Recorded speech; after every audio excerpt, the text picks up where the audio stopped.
गुनाह दुनिया में अंधेरा लाया, मगर खुदा की रहमत ने पहले ही रास्ता बनाया।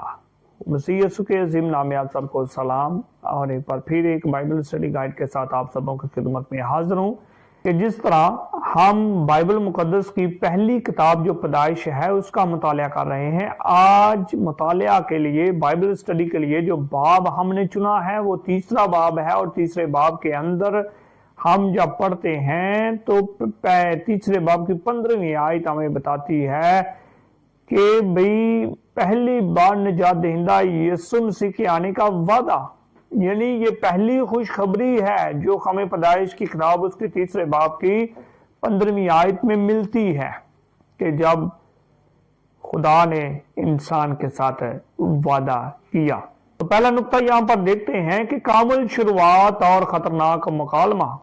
पैदाइश तीसरे बाब की कहानी बाग एदन की कामिल फजा से शुरू होती है और अमन अचानक शैतान शाम के जरिए आता है।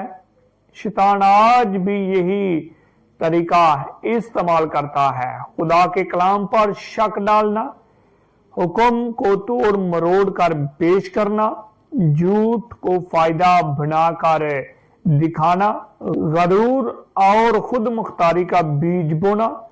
कैसे खुदा ने क्या वाकई कहा था? ये अबलीस का सबसे पहला और आज का सबसे खतरनाक सवाल है। दूसरा नुक्ता है गुनाह का दरवाजा, नाफरमानी की ताकत।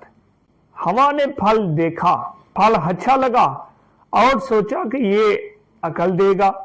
यही 3 आजमाइशें आज भी मौजूद हैं। पहली जिस्म की ख्वाहिश, दूसरी आंखों की ख्वाहिश, तीसरी जिंदगी का गरूर। हवा ने खाया, आदम ने भी खाया और दुनिया में गुनाह दाखिल हुआ। तो तीसरा नुक्ता है गुनाह के फौरी नताइज। गुनाह के साथ 3 तब्दीलियां फौरन हुई। पहली शर्म, और उनकी आंखें खुल गई और उनको मालूम हुआ कि वो नंगे हैं। गुनाह हमेशा शर्मिंदगी लाता है। दूसरा है डर, मैंने तो तेरी आवाज सुनी और मैं डरा। गुनाह हमें खुदा से भगा देता है। तीसरा है छुपना, वो खुदा से बाग के दरख्तों के दरमियान छुप गए। आदम और हवा ने खुदा से छुपने की कोशिश की और आज भी इंसान यही करता है। चौथा नुक्ता है गुनाह के बावजूद खुदा का प्यार पहल करता है। जैसे ही इंसान छुपा, खुदा ढूंढने आया। आदम तू कहाँ है? ये आवाज दावत की नहीं बल्कि मोहब्बत की पुकार थी। आदम तू कहाँ है?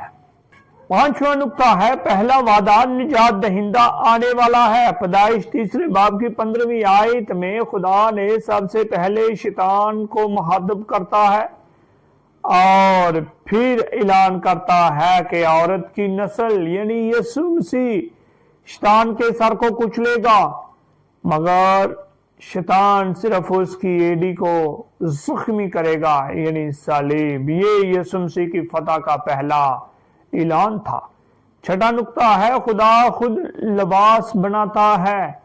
फजल का पहला अमल, आदम और हवा ने पत्तों को सीकर अपने लिबास बनाए, मगर खुदा ने जानवर की खाल से लिबास बनाया।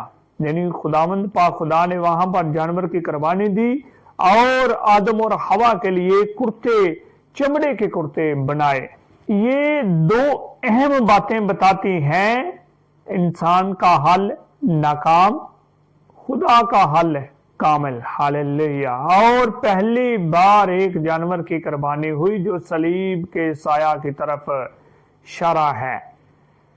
7वां नुक्ता है मर्द और औरत ने खुदा का प्यार भरा नस्म। अगरचे सजा दी गई लेकिन खुदा ने आदम और हवा को नई शुरुआत दी, शादी का रिश्ता संवारा, मुस्तकबिल में नस्ल देने का वादा, जमीन पर मेहनत के जरिए जिंदगी का निजाम। खुदा ने उन्हें बाग से निकाला लेकिन उम्मीद के साथ।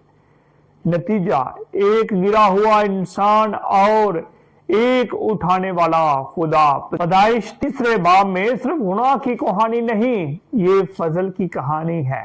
انسان گرا، خدا نے اٹھایا، انسان چھپا، خدا نے پکارا، انسان گناہ میں گیا، خدا نے نجات کا وعدہ دیا، انسان نے شرم پہنی، خدا نے اپنے لباس سے چھپایا۔ آئے میرے عزیزو، خدا کے حضور جھکیں اور آج کی اس بائبل اسٹڈی گائیڈ کے لیے دعا کریں۔ تو آئیں خدا کے لوگوں، خدا کے حضور جھکتے ہیں اور دعا کرتے ہیں۔ اے خدا پاک، کہ جیسے تو نے آدم اور حوا کو گناہ میں ڈھونڈا، مجھے بھی ڈھونڈ لے، سنوار دے اور اپنے نور سے بھر دے، تاکہ میں بھی تیرے فضل میں رہ سکوں۔ یسوع کے نام میں آمین۔ یقیناً آپ نے آج کی بائبل اسٹڈی گائیڈ سے برکت پائی ہے۔ اس برکت کو اپنے تک محدود نہ رکھیں، دوسروں کے ساتھ شیئر کریں تاکہ بہت سے لوگ اس بائبل اسٹڈی کو سیکھیں اور اپنی زندگی میں تبدیلی کو لے کر آئیں۔ خدا مجھے اور آپ کو بڑی برکت دے، آمین۔